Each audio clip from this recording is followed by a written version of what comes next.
Hello, welcome to my video. My name is Astrid Syawarani Rinaldi from Portugis culture class at the University of Indonesia.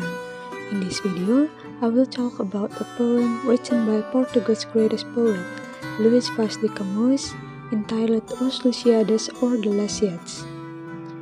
The Lusíadas was first published in 1572 in Lisbon, Portugal.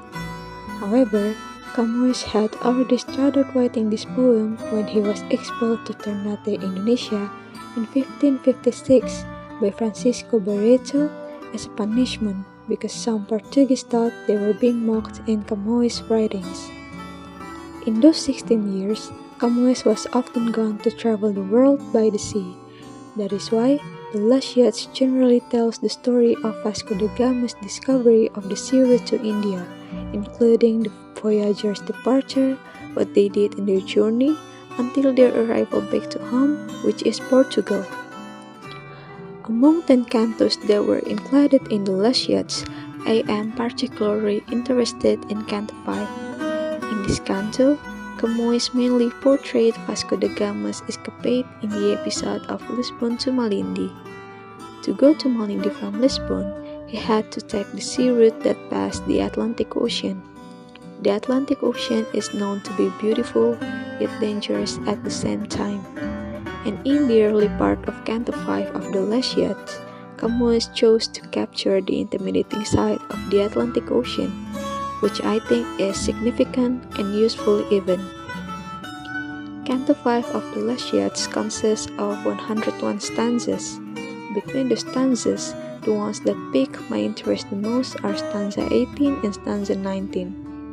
These stanzas describe a certain natural phenomenon happened in the ocean that was experienced by Vasco da Gama in his journey to Malindi.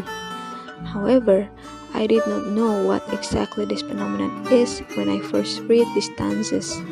Therefore, I am intrigued to find out what is the natural phenomenon that occurred in stanza 18 and 19 of Canto 5 of the Lusíadas.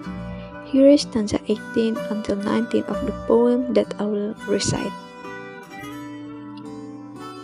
Vi claramente visto o lume vivo que a marcima gente ter pensato em tempo de tormenta e vento esquivo, de tempestade escura e triste pranto, não menos foi a todos excessivo milagre e coisa certo de alto espanto, ver as nuvens do mar com largo cano, sorver as altas águas do oceano.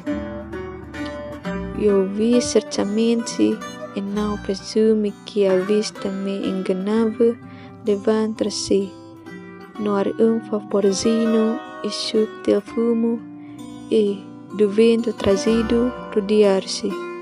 De aqui levado cano ao pulo sumo, se via tão delgado que enxergar-se dos olhos facilmente não podia, da matéria das nuvens parecia.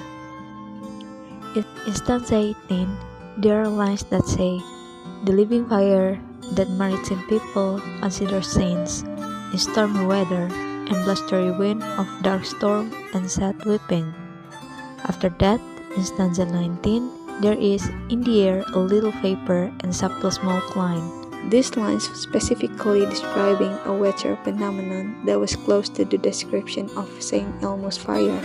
The rest of the lines in stanza 18 and 19 also provided more detailed additional description to the phenomenon.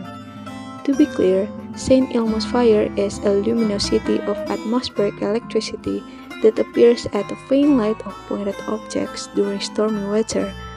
The name Saint Elmo came from Saint Erasmus, the patron saint of Mediterranean sailors, who claimed Saint Elmo's fire as a sign of his guardianship over them.